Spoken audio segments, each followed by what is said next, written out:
রাসূল করিম সাল্লাল্লাহু আলাইহি সাল্লামকে আল্লাহ তাআলা ঘোষণা করে দিলেন, লাস্তা আলাইহিম বিমুসাইতির। হে মুহাম্মদ, আপনাকে দারোগা করে পাঠানো হয় নাই। আপনি দারোগা না, আপনার পরিচয় দারোগা না, বরং আপনার পরিচয় আমি দিচ্ছি। আপনার পরিচয় আপনি হচ্ছেন রাহমাতুল লিল আলামিন। কোরআন নাযিল করে আল্লাহ তাআলা তার সম্পর্কে পরিচয় দিচ্ছেন, আশিদ্দাউ আলাল কুফফারি রুহামাউ বাইনাহুম। সুবহানাল্লাহ। আমার মুহাম্মদ সমস্ত মুমিনদের জন্য তিনি রহমা, আর কাফেরদের জন্য তিনি অত্যন্ত কঠিন। আপনি সেই রাসূল সাল্লাল্লাহু আলাইহি ওয়াসাল্লামের সুপারিশের জন্য কাল কিয়ামতে হাজির হবেন, তার সুপারিশ ছাড়া আপনি জান্নাতে যেতে পারবেন না। সবাই ইয়া নাফসি ইয়া নাফসি বলবে, ইয়া নাফসি ইয়া নাফসি। হযরত ইব্রাহিম আলাইহিস সালাম ইয়া নাফসি ইয়া নাফসি, হযরত মুসা আলাইহিস সালাম ইয়া নাফসি ইয়া নাফসি, হযরত ঈসা আলাইহিস সালাম ইয়া নাফসি ইয়া নাফসি, হযরত মুসা আলাইহিস সালাম ইয়া নাফসি ইয়া নাফসি, হযরত নূহ আলাইহিস সালাম ইয়া নাফসি ইয়া নাফসি।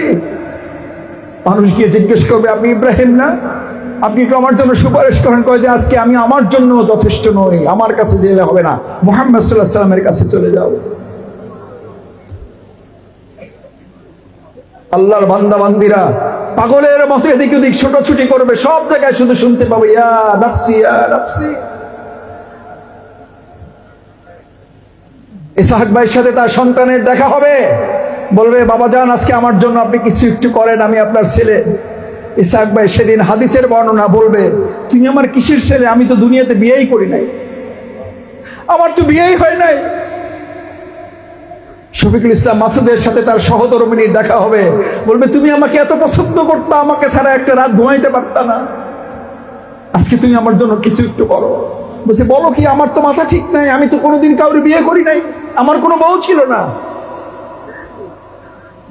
স্বামী বউকে ভুলে যাবে, বউ স্বামীকে ভুলে যাবে, সন্তান বাবার পরিচয় দিবে না, বাবা সন্তানের কথা মনে করবে না।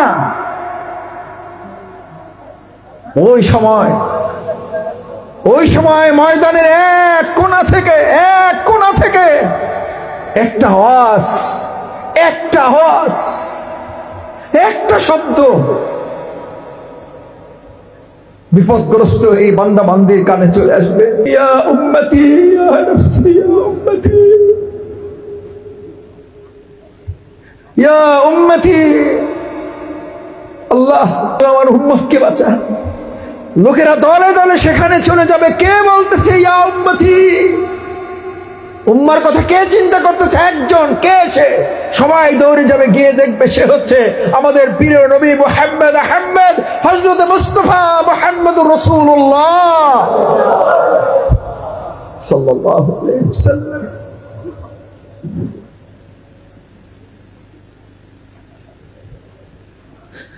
সেই রাসূলকে ছেড়ে আপনি স্লোগান দেন, আমার নেতা তোমার নেতা, অমুক নেতা তমুক নেতা। সেই নেতা, সেই মুহাম্মদুর রাসূলুল্লাহ সাল্লাল্লাহু আলাইহি ওয়াসাল্লামকে বাদ দিয়ে আপনি স্লোগান দেন অমুক নেতার স্মরণে, ভয় করি না মরণে। আজকে থেকে স্লোগান হবে, আমার নেতা তোমার নেতা, বিশ্বনবী মুস্তাফা। এই স্লোগান থেকে আমাদেরকে আর কেউ ফিরাতে পারবে না। প্রিয় নবী মুহাম্মদুর রাসূলুল্লাহ সাল্লাল্লাহু আলাইহি ওয়াসাল্লামের জীবন সম্পর্কে যিনি সবচেয়ে কাছে থেকে জানতেন, সবচেয়ে বেশি কাছে থেকে জানতেন, তিনি হচ্ছেন হযরত আয়েশা সিদ্দিকা রাদিয়াল্লাহু তাআলা আনহা। তাকে জিজ্ঞেস কর, আপনার মতো যদি আমাকে যদি এরকম হইতো, আমি যদি ওনার জায়গায় থাকতাম, আমাকে যদি জিজ্ঞেস করা হতো মুহাম্মদুর রাসূলুল্লাহ সাল্লাল্লাহু আলাইহি ওয়াসাল্লাম জীবনের সম্পর্কে বলেন, তবে গড়গড় করে শুরু করে দিতাম, উনি এটা খায়, ওটা করে, এইটা বলে, এইভাবে গোসল করে, এইভাবে বলে। উনি কিচ্ছু বলেন নাই। উনি ছোট্ট একটা কথা বলেছেন, যদি সিরাত জানতে চান, তোমার মুহাম্মদুর রাসূলুল্লাহ সাল্লাল্লাহু আলাইহি ওয়াসাল্লামের জীবন যদি জানতে চাও, ইকরাউল কোরআন। বলেন, বাম পাশে জোরে বলেন, কি যে করতে হবে? তাহলে সিরাত জানতে হলে কি করতে হবে? ইকরাউল কোরআন। কি পড়তে হবে? কোরআন পড়তে হবে। কোরআন হচ্ছে সিরাত। দুর্ভাগ্য, জমি জমার হিসাব জানেন? জানি মানে সব মনে আছে, কারা কনা কিরা সব জানা আছে।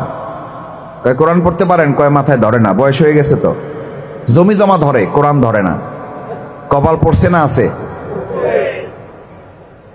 এরকম কপাল পড়া লোক দশমিনে আছে, গলাচিপা আছে, রাঙ্গাবালি আছে, বাউফালে নাই না, বাউফালে নাই, বাউফালে আছে, কালাইয়া আছে, কনকদিয়া আছে, আদাবাড়ি আছে, মদনপুরে তো প্রশ্নই নাই। থাকলে থাকতে পারে, মাছপাড়া আছে, থাকলে থাকতে পারে, চন্দ্রপাড়ায় আছে, কিন্তু এখানে তো সব আল্লাহর ওলিরা আছে, এখানে তো এরকম কেউ নাই। কয়টাও আছে। আমার ভাইয়েরা, মাহে রবিউল আউয়াল সিরাতের আলোচনা যদি করতে হয় তাহলে প্রথম সিদ্ধান্ত নিতে হবে, আমরা শুধু শফিকুল ইসলাম মাসুদ আর আবুল বাশার হেলালি হাফেজাহুল্লাহর কাছ থেকে আমরা রাসূল সাল্লাল্লাহু আলাইহি ওয়াসাল্লামের জীবনী জানতে চাই না। আমরা জীবনী জানার জন্য আজকের মাহফিলের সবচেয়ে শুরু এবং শেষ কথা হচ্ছে, সবচেয়ে কম এবং বড় গুরুত্বপূর্ণ কথা হচ্ছে, আমরা আজকে থেকে কোরআন পড়ার জন্য চেষ্টা করব। বাম পাশে কেউ বোঝা যায় নাই না? আমরা আজকে কি পড়ার সিদ্ধান্ত নিলাম? সবাই কোরআন শুদ্ধ করে পড়ার চেষ্টা করবো ইনশাআল্লাহ। পবিত্র মাহে রমজান আসতেছে 2026 সালের ফেব্রুয়ারিতে। আল্লাহ তাআলা সেই পর্যন্ত অন্তত হায়াতে তৈয়বা দান করুন। তার আগে থেকেই আমরা চেষ্টা করে কোরআন পড়ার জন্য সিদ্ধান্ত নিলাম। আল্লাহ আপনি কবুল করেন।